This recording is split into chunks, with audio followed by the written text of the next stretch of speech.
कर्नाटक की आंधी में बीजेपी का सूपड़ा साफ हो गया। पीएम मोदी, गृह मंत्री अमित शाह, योगी आदित्यनाथ से लेकर बीजेपी ने अपने तमाम फायर ब्रांड नेताओं को चुनाव प्रचार में उतार दिया था। या यूं कहें कि कर्नाटक चुनाव बीजेपी के लिए नाक की लड़ाई था।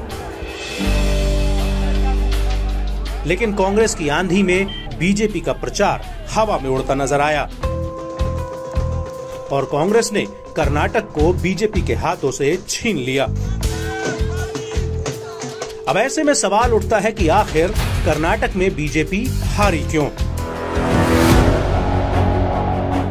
इस सवाल का जवाब फिलहाल बीजेपी खुद तलाश रही है, लेकिन मोटा मोटी कांग्रेस में बीजेपी की इस हार के 5 कारण बताए जा रहे हैं। इसमें सबसे बड़ा कारण है एंटी इनकम्बेंसी, यानी कि राज्य में बीजेपी के खिलाफ हवा चल रही थी।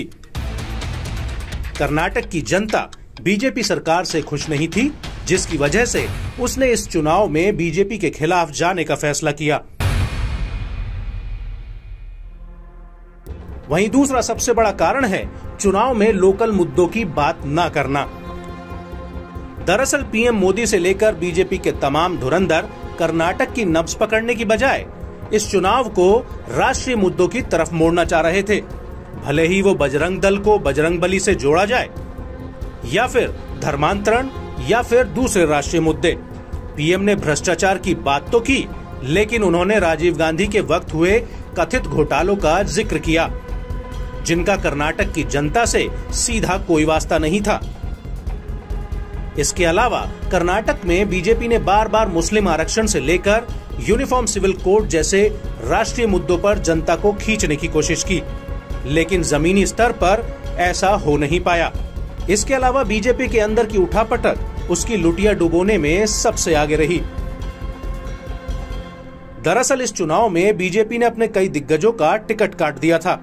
इसका सबसे बड़ा उदाहरण जगदीश शेट्टर जैसे दिग्गज नेता थे, जो बीजेपी छोड़कर कांग्रेस में चले गए। और माना जाता है कि जिन नेताओं का टिकट कटा और वो पार्टी छोड़कर नहीं गए, लेकिन उन्होंने अंदर खाने बीजेपी के वोटों को बड़ा पलीता लगाया।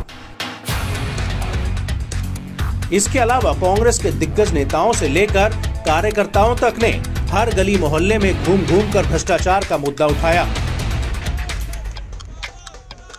जिसका जीता जागता उदाहरण 40% कमीशन की सरकार है।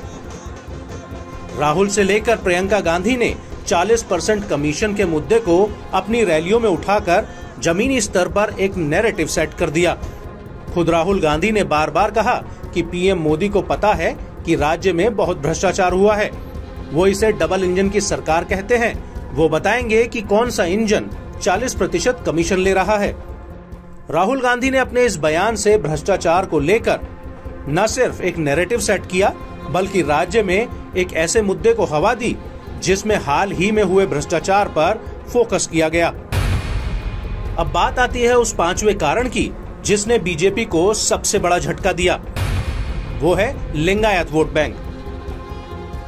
दरअसल पूर्व सीएम येदियुरप्पा के ऊपर भ्रष्टाचार के आरोप लगे थे, जिसके चलते बीजेपी ने येदियुरप्पा को हटाकर बसवराज बोम्मई को सीएम बना दिया था और यहीं से येदियुरप्पा कर्नाटक बीजेपी में अलग थलग पड़ गए थे। येदियुरप्पा खुद लिंगायत समुदाय से आते हैं। हालांकि बीजेपी ने येदियुरप्पा की जगह बोम्मई को दी और बोम्मई भी लिंगायत समुदाय से ही आते हैं। लेकिन बोम्मई लिंगायत समुदाय में उतने लोकप्रिय नहीं है जितने येदियुरप्पा हैं और इसी वजह से इस चुनाव में लिंगायत वोट बीजेपी से दूर चला गया और भाजपा को हार का मुंह देखना पड़ा।